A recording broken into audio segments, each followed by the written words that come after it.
Hierete Mafites, and welcome to this long overdue fourth episode of Is It Greek or Not?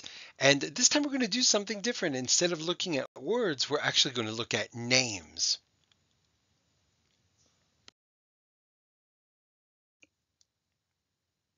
So hopefully you know how these work.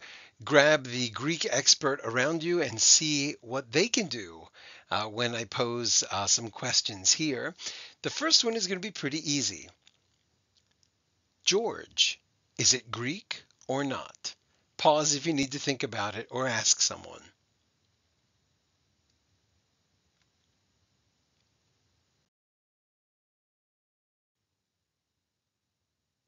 And this one hopefully was easy. George is definitely Greek.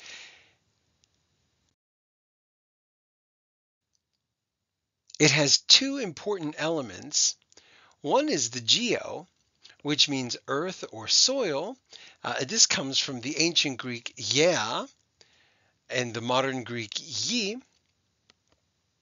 from which we get Gaia, the old goddess of the earth, Mother Earth. And we get geo, and we get lots of words from this, like geometry, geography, geothermal, geodesic, apogee. When we talk about the apogee, we talk about how far something is from Earth in its orbit. And then there's the perigee, aphelion, perihelion. There are lots of those. So geo is a very important word. The second element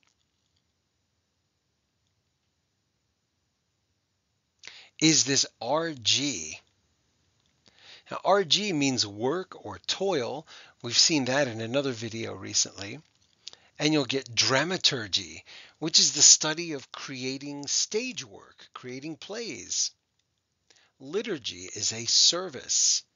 Energy, synergy. Ergonomic.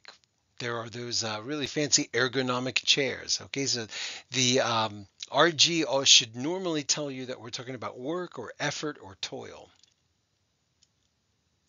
And there's a very famous epic poem called the Georgics by a Roman poet named Virgil, whose most famous work is the Aeneid.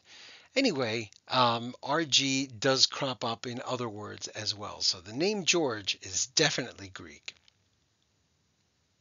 And it means farmer, one who works the earth, one who works the soil.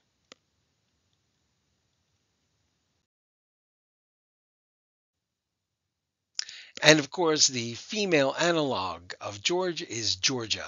All right, let's look at the next name, Constantine. Ooh, lots of Constantines in Greece. Many of us know a Konstantinos somewhere. Is it Greek or not?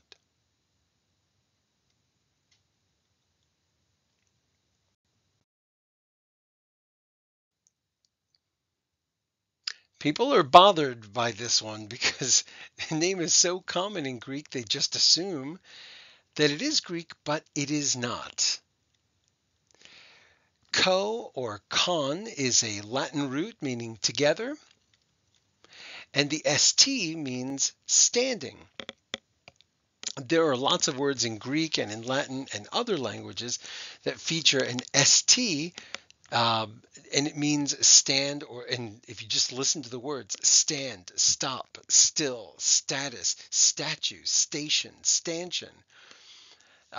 This is not a coincidence. These all come from an older mother tongue, an ancient tongue called the Proto-Indo-European. Anyway, so Constantinus is a Latin name, means one who stands together, one who stands with you. And it did become a very popular name in Greek. Interestingly, Saint Constantine was also not Greek. That's another common misconception. He was a Roman emperor.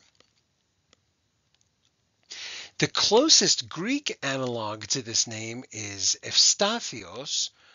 More commonly, these people would be called Stathis, Evstathios, Evstathia, which means one who stands well.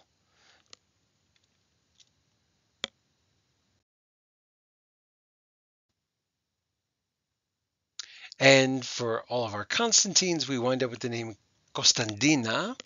And there are lots of women in Greece just named Dina. Now, that does not mean their name is Constantina. There's also Valentina, another name that is not of Greek origin, Chrysovalentina, which is half Greek, half Latin. Anyway, our next name is Jason. Is it Greek or not? Here we go.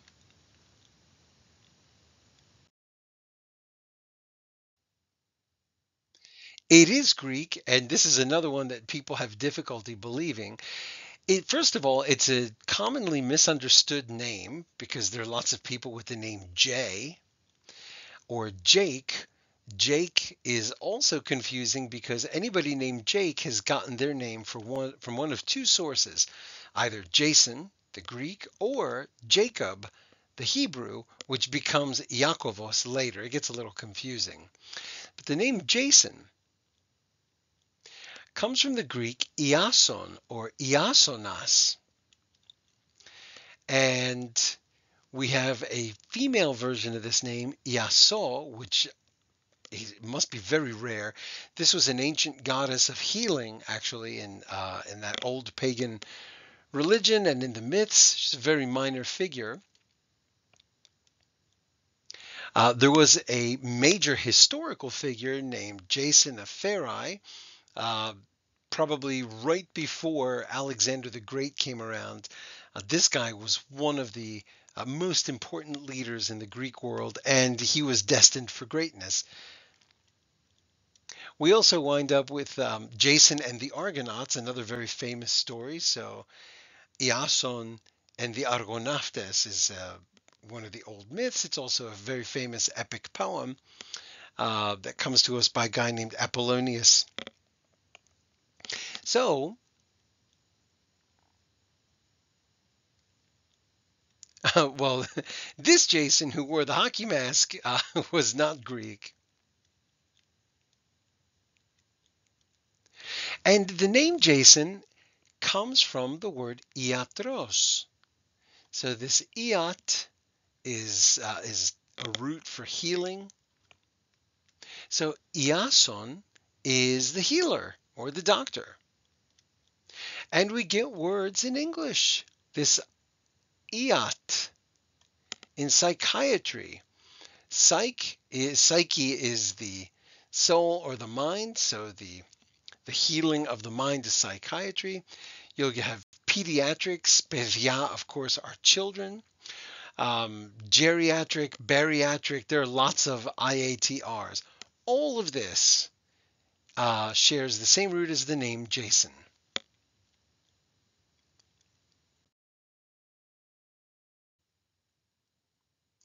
Now, interestingly, the female version of this name is kind of hard to find. I don't know anybody in Greek with the name Iaso.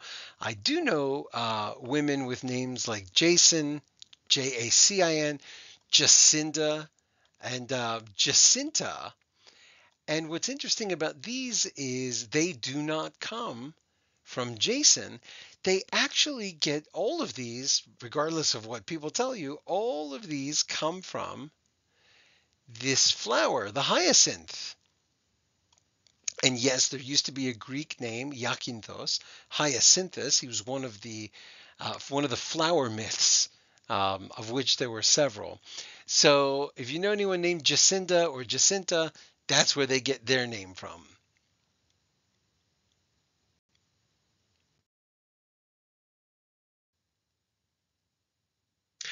Next, Veronica.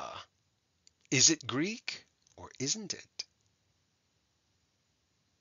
Okay, here it comes.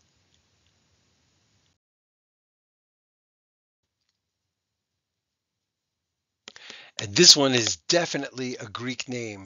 Another one that some people have difficulty believing, but well, we know there's a long line of evidence for this one.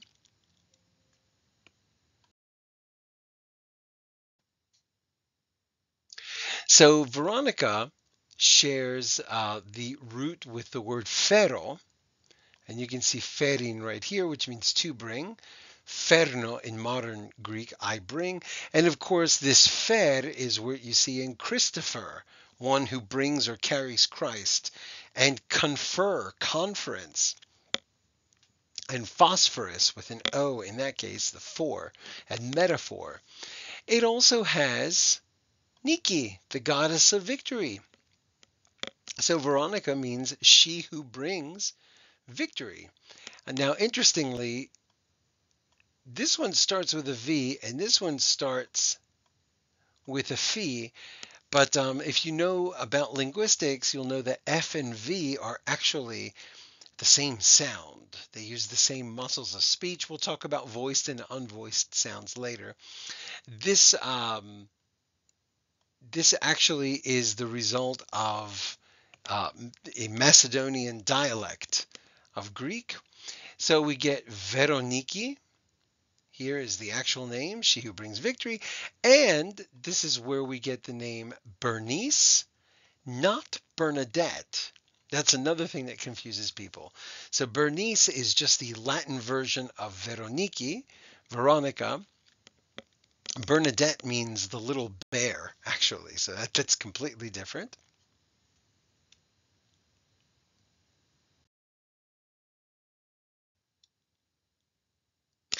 And our next name is Anthony. Is it Greek or isn't it? Okay, here it comes.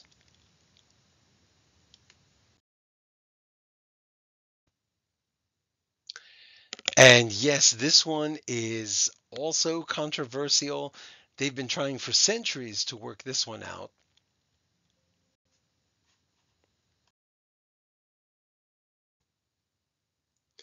So most people believe that Anthony is a Latin name. It comes from the Antonius. The most famous person with this name was Marcus Antonius or Mark Antony, who was a supporter and friend of Julius Caesar. He eventually fell in love with Cleopatra and had a very difficult end to his life. And for centuries, this was believed to be a Latin name.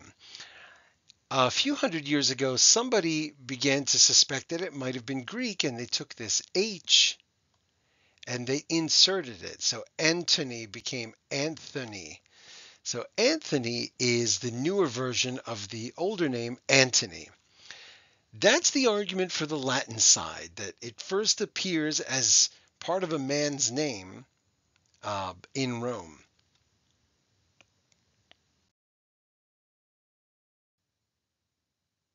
However, Anthony, some people believe, is related to Adonis. Adonis is Adonis.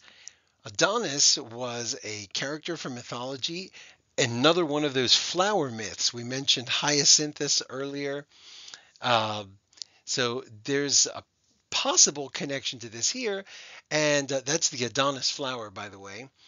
And here's an image of Adonis, this very famous statue of Adonis dying, actually.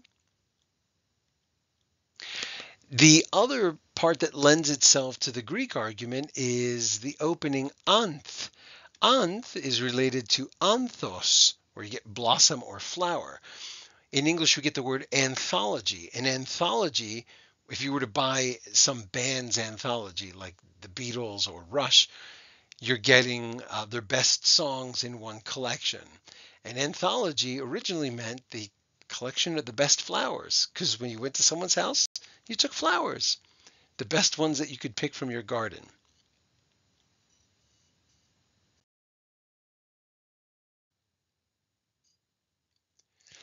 So we're kind of stuck in the middle here with Anthony.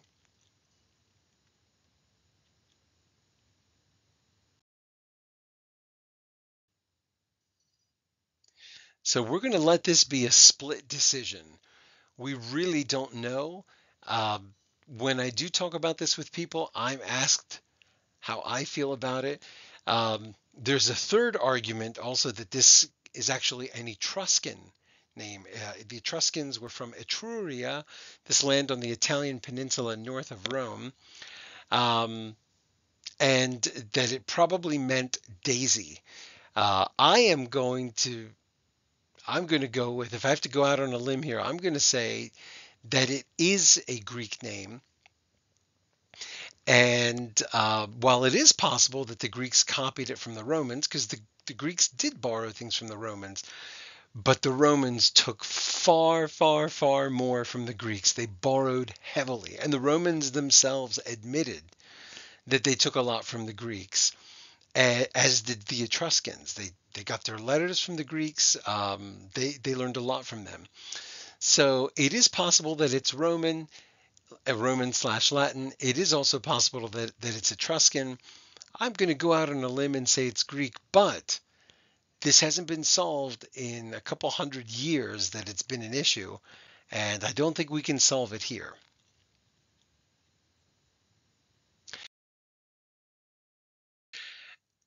And this has turned into an unexpectedly floral episode. There's here on the left is the Veronica plant, which you can see has a blossom on it. And we've got Adonis and Hyacinthus. Hyacinthus is over there on the right. That's a hyacinth. So this has been unexpectedly floral. I like that. All right, that's it for today. I hope you enjoyed this. Delos.